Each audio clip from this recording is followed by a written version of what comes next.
What better way to test your hunting skills than against the largest and most dangerous predators in Earth's history? We're taking a quick peek at Carnivores, Dinosaur Hunter Reborn. Carnivores is a large area hunting FPS series that dates back to 1998. The theme of the game was rather simple. You're a hunter with a gun and limited ammunition who has been dumped into an area filled with dinosaurs. It's up to you to hunt said dinosaurs to make money so you can buy better hunting equipment to hunt more dinosaurs. That's really it. Carnivores was never really focused on story, but instead mechanics, like many older titles were. Dinosaur Hunter Reborn is no different when it comes to this, but it is different in many ways from the original Carnivores games, and we'll get to that. But first, a little bit of history. There were 3 original Carnivores games before WizardWorks Software, its original developer, went out of business. WizardWorks games are now considered abandonware from what I can find, but there was an attempt to revive the series in the early 2000s, with a more story-focused title. How this is relevant to Dinosaur Hunter Reborn is because there was another attempt to revive the series, this time on mobile devices. In 2010, Carnivores Dinosaur Hunter was released, and in 2013, the game was remade into an HD digital release for the PlayStation 3.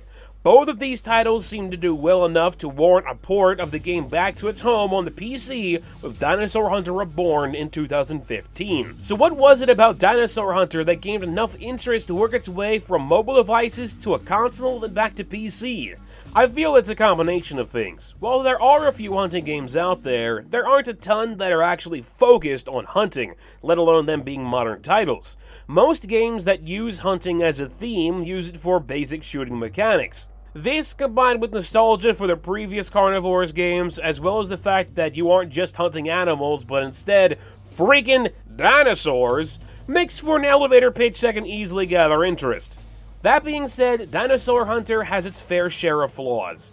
While it's not as content lacking as I found the first game in the Carnivore series to be, there really isn't a whole lot to Dinosaur Hunter Reborn. The game has a few locations you can visit at different times of the day, a handful of dinosaur types, a decent amount of power-ups to grab, and only 3 weapons to pick from. Well, actually there's a 4th one, but that's included under power-up section, so I guess it's a power-up and not actually a weapon. I'm not sure which it would actually be. Even though there are power-ups to get, they're mostly just basic upgrades for damage or range. Sometimes you can get equipment upgrades, but just because you can afford it doesn't mean that you should use it. You see, there are 2 currencies in Dinosaur Hunter Reborn, which may be left over from its original mobile roots. You got gems, and you got score. Both are gained from hunting dinos and determining how well you took them down, for how much of each you get. Things like range and bullets used are factored into your hunting results, but the biggest difference between score and gems is how they're used.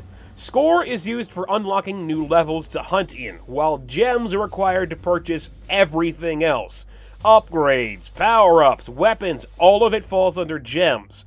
The problem is, if you use some of the upgrades like the equipment, you take a score penalty. While your overall score won't go down, equipping things like the radar or camouflage means that you just won't earn as many points per kill. This wouldn't be so bad if all the hunting mechanics in this game weren't separate upgrades. Without using upgrades, you get a gun, a small amount of ammo, a map, and binoculars, and that is it. There's no radar to tell you where the dinos might be, or even a way to track them. The only thing you can do is wander around and hope that you'll see what you're looking for. Again, this isn't terrible, but what is annoying is that you really have to grind for the gems to buy these upgrades. So you're going to want to use them if you can afford them. Upgrades and equipment can constantly be swapped around as long as you have enough gems to unlock them in the first place, but the amount of upgrades and equipment that you use at one time is dependent on your overall amount of gems. You also use gems to pick your weapons, and weapons aren't cheap. So if you want to use a powerful weapon, you may have to sacrifice on a couple upgrades or some equipment that you wanted to use beforehand. There's also this thing you can buy called licenses, but I've never really found them to be all that needed. You get gems for everything you kill, and you can kill everything you see as long as you have the ammo for it, and don't get eaten in the process. If you own a license for a particular species, you can specifically track that species, as well as collect your kills and add them to your trophy room. But the only thing you get for putting them in your trophy room is that you can look at them. The thing that always made Carnivores stand out is that you weren't the only one hunting. Many of the dinos you're after are carnivores, hence the name of the game. They won't think twice about turning you into lunch if you give them the chance, and they will kill you in one shot, considering they are, giant dinosaurs. It can be difficult to deal with a hungry dino trying to eat you, since many of them take multiple shots before going down. This means you will always have to be on the defensive while trying to also be on the offensive. It makes for some interesting gameplay trying to keep everything in check. Overall, Carnivores Dinosaur Hunter Reborn does a good job of modernizing the series. You have many more hunting mechanics and things available to you than you did in the previous titles, but there's still a big lack of content in the game, and the content that is available feels kind of grindy at times. The game also has some performance issues, which is a bit of a pain. For some reason, the developers decided to cap your frames per second to the resolution that you're running the game at. You'll either have a maximum of 60 FPS or 75 FPS, but I've never seen the game run well enough to get even close to reaching those benchmarks.